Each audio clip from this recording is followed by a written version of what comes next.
Tetapi yang dinarasikan ini yang saya nggak terima. Karena yang saya nggak terima ketika dinarasikan ini yang sesuai manhaj salaf, yang itu nggak sesuai manhaj salaf. Ngawur. Ini dua-duanya sama-sama salaf kok. Ini ada salafnya Umar bin Khattab lagi salafnya yang ngasih izin gitu loh. Wa ma lana alla natawakkal 'ala Allah wa qad hadana subulana wa lanasbiranna 'ala ma adaytumuna wa 'ala Allah falyatawakkalul mutawakkilun. Nah, hanya saja pemerintahannya Abu Bakar As-Siddiq radhiyallahu an tidak panjang. Pemerintahan masa kekhilafahan masa beliau untuk menjadi khalifah hanya 2 tahun beberapa bulan. Setelah itu digantikan oleh Umar ibn al-Khattab radhiyallahu an. Nah, maka Umar ibn al-Khattab yang kemudian melanjutkan untuk memperhatikan dan menjaga keluarga-keluarga Nabi sallallahu alaihi wasallam. Di antara penjagaan Umar ibn al-Khattab radhiyallahu an terhadap keluarga Nabi itu terjadi di akhir masa kekhilafahannya Umar ibn al-Khattab ketika beliau menjaga istri Nabi untuk pergi haji.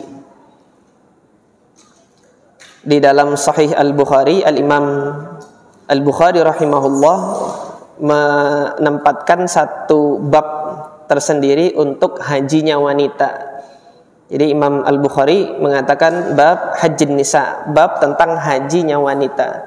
Di dalamnya Al-Imam Al-Bukhari meriwayatkan riwayat bahwasanya istri-istri Nabi minta izin kepada Umar bin Khattab yang pada saat itu menjadi khalifah fi akhiri hajjatin hajjaha, dalam kesempatan haji terakhirnya Umar bin Khattab. Setelah haji tersebut Umar bin Khattab ditusuk, dibunuh. Sobek perutnya itu disobek. Peristiwa pembunuhannya Umar bin Khattab juga diriwayatkan dalam Sahih Al-Bukhari. Mungkin pada kesempatan lain nanti akan kita baca insyaallah biidznillah. Nah, penjagaan beliau mengizinkan istri-istri Nabi sallallahu alaihi wasallam untuk pergi haji. Kemudian beliau menugaskan 2 orang untuk mengawal, yaitu Utsman ibn Affan radhiyallahu an dan Abdurrahman ibn Auf radhiyallahu an. Mereka berdua ini yang memimpin rombongan yang fungsinya itu untuk mengawal istri-istri Nabi sallallahu alaihi wasallam untuk pergi haji. Kelengkapan dalilnya, kelengkapan hadis ini dibawakan oleh Al-Imam Al-Baihaqi rahimahullah di dalam sunannya. Di dalam Sunan Al-Baihaqi, Al-Imam Al-Baihaqi meriwayatkan kelengkapan hadisnya. Sanad yang digunakan adalah sanad yang digunakan Imam Bukhari. Hanya saja Imam Bukhari meriwayatkan secara mukhtasar, secara ringkas saja. Nah, kelengkapannya bagaimana bentuk penjagaannya Utsman bin Affan dan Abdurrahman bin Auf pada saat itu. Utsman bin Affan itu menempatkan rombongan istri-istri Nabi SAW paling depan, suruh jalan dulu.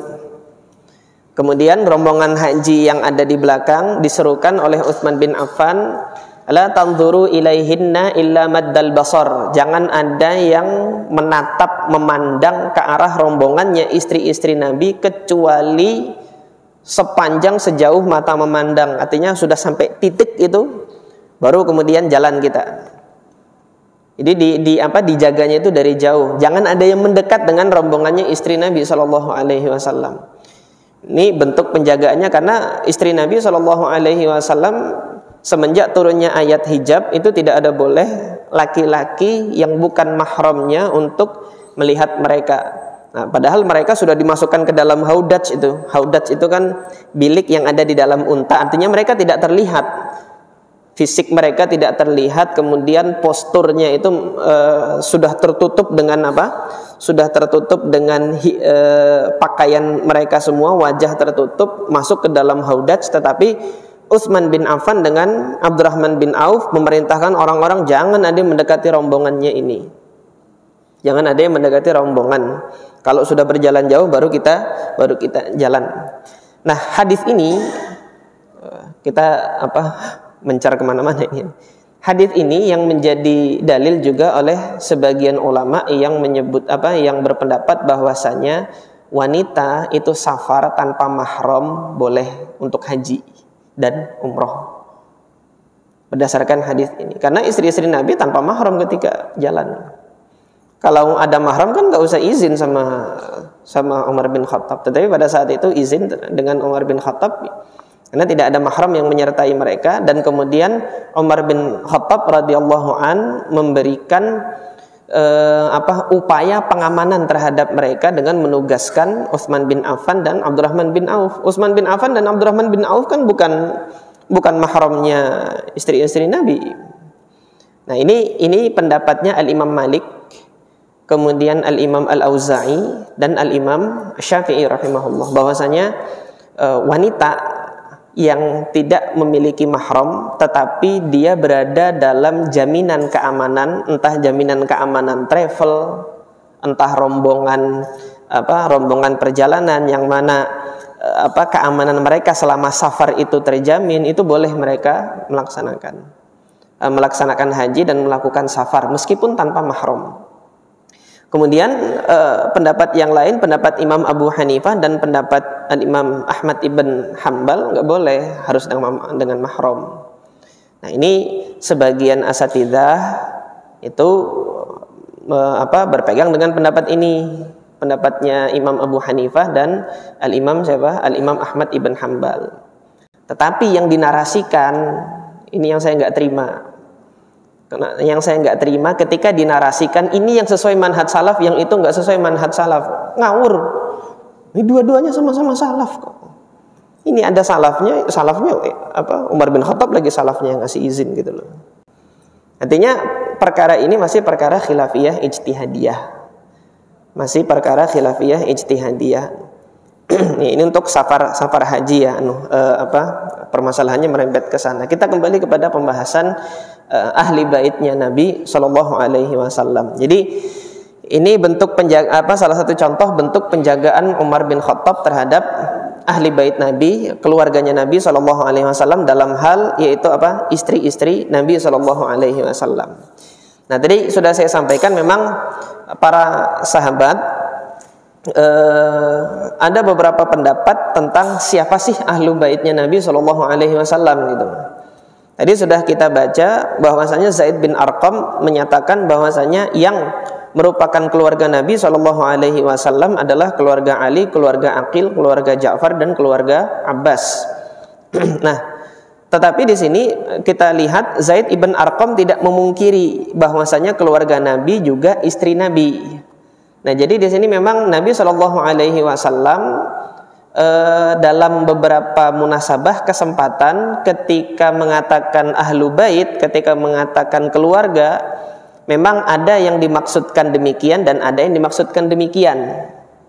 Untuk haknya yang ini, itu keluarga saya yang ini gitu loh. Dalam hal keharaman sedekah, ahlul baitnya itu adalah keluarga dari 4 sahabat ini tadi. Nah, kemudian kalau istri-istri Nabi Shallallahu Alaihi Wasallam apakah diharamkan sedekah? Enggak. Nah, ini di dalam hadis Barirah yang di dalam Sahihain, muttafaq alaih, hadis Barirah ketika Barirah itu menghadiahkan daging kepada Nabi Shallallahu Alaihi Wasallam dimasak. Rasulullah itu kan datang ke rumah Aisyah radhiyallahu an. Ketika datang ke rumah Aisyah radhiyallahu an, menanyakan ada makanan yang bisa dimakan enggak? Kata Aisyah enggak ada. Nah, kata Rasulullah apa? Bukannya saya alam arabur matan alan nar fihi lahm? Bukankah saya melihat ada kuali sedang dimasak itu di atas api, di dalamnya ada daging? Masa enggak bisa dimakan? Kata Ibunda Aisyah, apa dzaka lahmun tusuddiqa ala Barirah? Ini daging yang disedekahkan kepada Barirah. Kan engkau enggak makan sedekah. Tapi kenapa dimasak sama Aisyah ya? Buat dimakan Aisyah. Nah, dalam hal ini Aisyah menganggap bahwasanya sedekah itu untuk Aisyah boleh, untuk istri-istri Nabi boleh. Nah, baru kemudian Rasulullah SAW menjelaskan tentang hakikat dari laham itu tadi, daging itu tadi. Kata Rasulullah, huwa alaiha sadaqah. memang ini daging untuk Barirah dia sedekah. Wa huwa lana hadiyah. Tapi daging ini bagi kita udah jadi hadiah. Nah, karena Barirah memberikan kepada Nabi untuk menjadi hadiah. Nah, jadi pemahaman pertamanya Aisyah radhiyallahu an itu menganggap daging ini masih daging sedekah. Pada saat pemahaman pertamanya Aisyah bahwasanya daging tersebut masih daging sedekah, Aisyah memahami ini nggak boleh untuk Rasulullah tapi boleh buat dia. Maka diambil kesimpulan di sini untuk istri-istri Nabi sedekah itu masih boleh gitu loh. Didasarkan pada hadis Barirah ini. Nah, kembali di sini tentang siapa ahlu baitnya Nabi SAW. Nah, pendapat yang pertama sebagian para sahabat mengatakan ahlul baitnya Nabi itu adalah istri-istri Nabi SAW. Ini tadi juga yang dibenarkan oleh Zaid bin Arqam, tidak diingkarinya bahwasanya istri Nabi adalah ahlul bait. Nah, kalau nanti antum ditanya mana landasan dalilnya bahwasanya istri Nabi itu adalah ahlul bait, Allah yang menyebutkan di dalam Al-Qur'an. Itu di ayat yang pertama kalau antum melihat di Riyadhus Shalihin, ayat pertama yang dibawakan oleh Al-Imam An-Nawawi rahimahullah di dalam di dalam bab ini, itu kalam Allah azza wa jalla, innama yuridullahu liyudhhiba 'ankumur rijsa ahlal bait. Yang mana Allah Subhanahu wa taala tidaklah menginginkan yang demikian. Yang demikian ini apa? Yang demikian itu kan aturan untuk istri-istri Nabi sallallahu alaihi wasallam. Nah, di surah Al-Ahzab itu nanti antum silahkan buka di rumah. Mulai dari ayat pertama, mulai dari awal ayat yang 33 kan ini. Allah berkalam waqarna fi buyutikunna. Dan ayat sebelumnya ayat 32 Allah menyerunya kepada istri Nabi, ya nisa an-nabi, kata Allah, lastunna ka ahadim minan nisa'i in ittaqaitunna. Anda ini tidak sama dengan wanita-wanita yang lainnya jika Anda bertakwa. Fala takhda'na bil qaul, maka janganlah kalian itu ketika berbicara menggunakan nada-nada bicara yang memancing-mancing syahwat laki-laki gitu loh. Khada'a itu kan rendah. Ya, di sini mungkin kalau kita mau menerjemahkannya ke dalam bahasa kita dengan nada bicara yang bermanja-manja gitu. Kenapa? Fayatma'al ladzi fi qalbihi marad. Nanti orang yang dalam hatinya itu ada penyakit, itu nanti akan terpancing tamak dan menginginkan kalian. Enggak, jangan seperti itu. Ini untuk istri Nabi wajib, dan juga bagi wanita yang lainnya selain istri Nabi juga wajib ketika dia berbicara di depan laki-laki yang bukan mahramnya, laki-laki ajnabi. Ini nanti enggak tahu ini ada yang hadir atau enggak. Kalau misalnya ada mahasiswi ngomong sama dosennya gitu kan, dosennya laki-laki, jangan pakai bahasa-bahasa yang bermanja-manja gitu kan. Kalau misalnya ada perlu, atau kemudian nanti di sekolah bagi yang sudah dewasa itu siswi dengan teman sekelas atau mahasiswi dengan teman sekelasnya gitu, jangan menggunakan nada-nada bicara yang bermanja-manja seperti ini. Fayatma'al ladzi fi qalbihi marad wa qulna qawlan ma'rufa. Sudah, kalau ngomong sesuai dengan yang ma'ruf saja. Katakan dengan kata yang ma'ruf. Yang ma'ruf ini yang sewajarnya. Wa qarna fi buyutikunna. Berdiamlah kalian di rumah kalian. Wala tabarrajna tabarrujal jahiliyatil ula. Janganlah kalian bertabarruj, bersolek sebagaimana bersoleknya wanita-wanita jahiliyah yang terdahulu. Wa aqimnas salata wa atinaz zakah wa ati'na Allah wa rasulah. Dirikan salat, tunaikan zakat, taat kepada Allah dan Rasulnya. Yang semua ini, nah ini baru dibawakan oleh Al-Imam An-Nawawi penggalan terakhirnya. Innama yuridullah. Yang demikian ini Allah perintahkan supaya apa sih? Liyudhiba ankumur rijsa, untuk menghilangkan rijis, kotoran-kotoran dari kalian. Wahai siapa? Ya ahlal bait, wahai keluarganya Nabi. Wa yutahhirakum tathhira, dan untuk mensucikan kalian dengan sesuci-sucinya. Nah, di sini Allah Subhanahu wa taala memasukkan istri Nabi ke dalam bagian keluarganya Nabi sallallahu alaihi wasallam. Keluarganya Nabi dalam artian yang disucikan termasuk istri-istrinya Nabi sallallahu alaihi wasallam. Keluarganya Nabi dalam artian yang diharamkan sedekah, nah, istri Nabi nggak masuk di situ. Yang masuk di situ anak-anak dari paman-pamannya Nabi Shallallahu Alaihi Wasallam, sepupu-sepupunya Nabi, sebagaimana tadi yang disampaikan oleh Zaid ibn Arqam. Nah, sebagian sahabat ada yang berpendapat yang lain, yaitu bahwasanya ahlul bait Nabi Shallallahu Alaihi Wasallam itu adalah Ali, Fatimah, Hasan dan Husain saja. Nah, ini diantara yang berpendapat demikian adalah sahabat yang mulia Abu Sa'id Al-Khudri radhiyallahu an. Ini sahabat yang mulia Abu Sa'id Al-Khudri radhiyallahu an berpendapat bahwasanya keluarganya Nabi itu adalah Ali, kemudian Fatimah, Hasan dan Husain saja. Nah, diantara dalil pendapat yang kedua ini yaitu surah Ali Imran ayat ke-61. Ini kisah tentang mubahalahnya Rasulullah Shallallahu Alaihi Wasallam dengan Nasrani Najran. Allah Subhanahu Wa Taala berkalam, "Faman hajjaka fihi min ba'di ma ja'aka minal ilmi." Barang siapa yang masih berhujah, masih mau adu hujah, masih ngeyel gitu kan, setelah datangnya ilmu kepada mereka, setelah datangnya bukti kepada mereka. Karena kan sebelum ayat 61 ini Allah menegaskan bahwasanya Nabi Isa itu sama dengan Nabi Adam. Inna mathala Isa indallahi kamathali Adam. Sama-sama diciptakan dari turab gitu.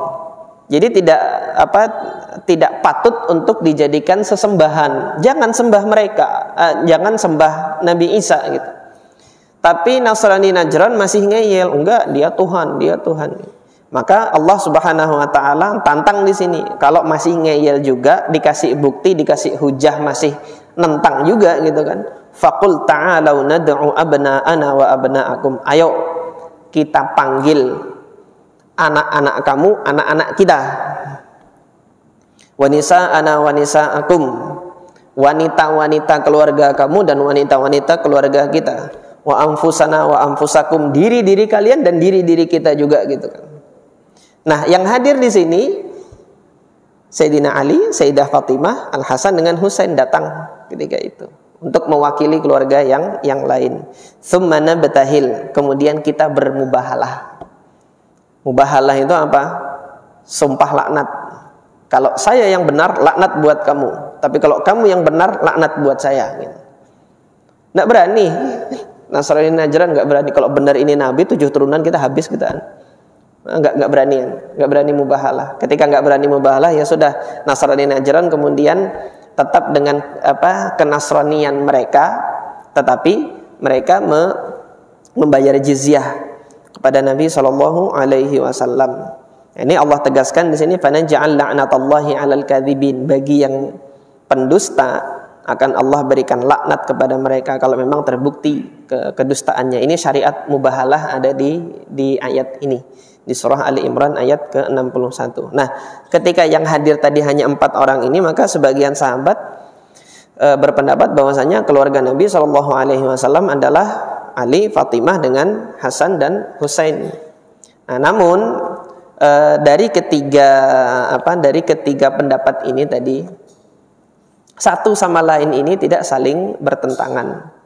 Satu sama lain tidak saling bertentangan. Nah, ketika dikatakan keluarga Nabi yang diharamkan sedekah, ini keluarga Nabi juga. Keluarga Nabi yang disucikan oleh Allah Subhanahu wa taala, istri-istri Nabi. Keluarga Nabi yang kemudian mewakili untuk bermubahalah, ya 4 orang ini tadi, dan semuanya adalah keluarga Nabi Shallallahu Alaihi Wasallam. Yang satu tidak menafikan yang lain. Nah, maka dalam hal ini Al Imam Fakhruddin Ar-Razi rahimahullah, ini sebagaimana dinukilkan oleh Al-Allamah Al-Qistillani dalam syarah beliau terhadap hadis ini, menukilkan pendapatnya Imam Fakhruddin Ar-Razi bahwasanya semuanya adalah keluarga Nabi SAW yang terdapat dalilnya, penegasan dalilnya dari Allah dan Rasulnya. Nah, ini mungkin di penghujung kesempatan ini saya ingin membacakan satu athar berkenaan dengan adab seorang muslim terhadap ahli baitnya Nabi Shallallahu Alaihi Wasallam, yang mana athar ini sebagian ulama mendhaifkan, melemahkan.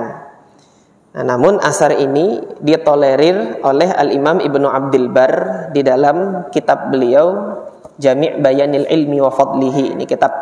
Ini kitab tentang adab menuntut ilmu. Nah, riwayatnya bagaimana? Kata Al-Imam Ibnu Abdul Bar rahimahullah, warawaina min wujuhin, kami telah meriwayatkan dari berbagai jalur periwayatan yang banyak. Anis Sya'bi, dari Al-Imam Amir ibn Syarahil Asy-Sya'bi. Ini salah seorang ulama Kufah, ahli fikihnya Kufah, tabi'in Kufah. Beliau mendapati para sahabat, diantaranya Zaid bin Thabit, yang mana di dalam riwayat ini beliau mendapati hal ini dari Zaid bin Thabit. Amir ibn Syarahil Asy-Sya'bi mengatakan apa? Shalla Zaid bin Thabit ala janazatin. Zaid ibn Thabit memimpin salat jenazah. Tsumma qurribat lahu baglatun liyarkabaha.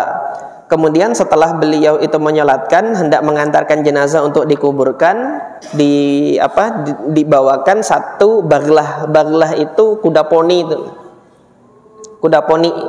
Kuda turunan keledai dengan kuda itu kan. Nah, didekatkan kepada beliau baglah agar beliau itu menunggangi kuda tersebut untuk mengantarkan jenazah. Nah, dalam riwayat lain disebutkan jenazahnya ini adalah jenazah ibunya sendiri. Nah, setelah beliau menunggang, faja'a Ibnu Abbas fa akhadha birikabihi. Ketika beliau di atas, langsung Abdullah bin Abbas yang meraih tali kekangnya itu untuk menuntun keledainya itu. Faqala lahu Zaid mengatakan apa? Khalli anhu ya bna ammi Rasulullah sallallahu alaihi wasallam. Udah biarin aja wahai sepupu Nabi. Ini takzimnya siapa? Penghormatannya Zaid bin Thabit terhadap keluarganya Nabi. Di situ Abdullah bin Abbas kan masih muda, tetapi beliau menghormati ini sepupunya Nabi, ini keluarganya Nabi. Udah jangan. Biarin saya nunggang sendiri gitu loh. Tapi Abdullah bin Abbas langsung mengambilnya itu. Kenapa kok Abdullah bin Abbas memposisikan diri seperti itu? Faqala Ibnu Abbas mengatakan hakadza yuf'alu bil ulama'i wal kubara. Demikianlah seharusnya kami sebagai murid itu menghormati guru-guru kami itu kayak gini. Ulama wal kubara. Beliau senior secara usia dan beliau lebih berilmu. Zaid bin Thabit ini kan faqihnya sahabat di Madinah, yang mana gelarnya Zaid bin Thabit ini Al-Faradi, beliau ahlinya ilmu faraid gitu. Jadi sahabat Nabi yang paling paham ilmu faraid, Zaid ibn Thabit ini. Demikian kami memperlakukan ulama kami, demikian kami menghormati ulama kami, begitu kata Abdullah ibn Abbas. Wa zada ba'duhum fi hadzal hadits. Nah, sebagian perawi memberikan tambahan. Jadi ceritanya enggak stop sampai di sini. Ceritanya berlanjut. Anna Zaid ibn Thabit kafa'a ibn Abbas ala akhdhihi birikabihi. Sebagian ada yang menambahkan riwayatnya, setelah turun Zaid bin Thabit membalas tindakannya Abdullah ibn Abbas ini tadi. Bagaimana pembalasannya Zaid bin Thabit? Setelah turun, Zaid bin Thabit mencium tangannya Abdullah bin Abbas. Qabbala yadahu, beliau mencium tangannya. Setelah beliau mencium tangannya, apa kata Zaid bin Thabit? Hakadza umirna an naf'ala bi ahli baiti nabiyyina sallallahu alaihi wasallam. Demikianlah kami diperintahkan untuk memperlakukan keluarganya Nabi sallallahu alaihi wasallam dalam hal penghormatan. Kata Al-Hafidz Ibnu Abdul Bar, wa hadhihi ziyadah min ahlil ilmi man yunkiruha. tambahan Zaid bin Sabit mencium tangannya Abdullah bin Abbas ini, sebagian ahlul ilmi ada yang mengingkarinya. Nah, di sini kan isyarat memang ada ulama yang mengingkarinya. Di antara ulama yang menyatakan hadis ini dhaif adalah Al-Imam Abu Ahmad Ibnu Adi di dalam Al-Kamil fi Du'afa'ir Rijal. Ini beliau melemahkan hadis ini di situ. Nah, akan tetapi di sini oleh Al-Hafidz Ibnu Abdul Bar, kenapa kok riwayat ini dibawakan di sini? Ini bab yang diberikan judulnya oleh Al-Hafidz Ibnu Abdul Bar adalah Jami'un fi Adabil Alim wal Muta'allim. Bab yang mengumpulkan bagaimana seorang yang berilmu dan seorang yang sedang belajar itu beradab kepada guru-gurunya, dan guru beradab kepada murid itu juga bagaimana. Nah, jadi dibawakan riwayat ini oleh Al-Hafidz Ibnu Abdul Bar. Al-Hafidz Ibnu Abdul Bar mentolerir riwayat ini karena ini dalam perkara adab, bukan perkara halal dan haram, bukan perkara akidah. Nah, jadi nanti kalau antum mendapati saya mencium tangan habaib, nggak usah protes. Saya punya salafnya gitu loh. Jadi ini yang hendak saya sampaikan di penghujung ini, mudah-mudahan bermanfaat. Mudah-mudahan Allah Subhanahu wa taala catatkan kebaikan bagi kita yang mempelajari ini, dan Allah Subhanahu wa taala anugerahkan amal soleh dari apa yang kita pelajari. Subhanakallahumma rabbana wa bihamdika asyhadu an la ilaha illa anta astaghfiruka wa atubu ilaik. Assalamualaikum warahmatullahi wabarakatuh.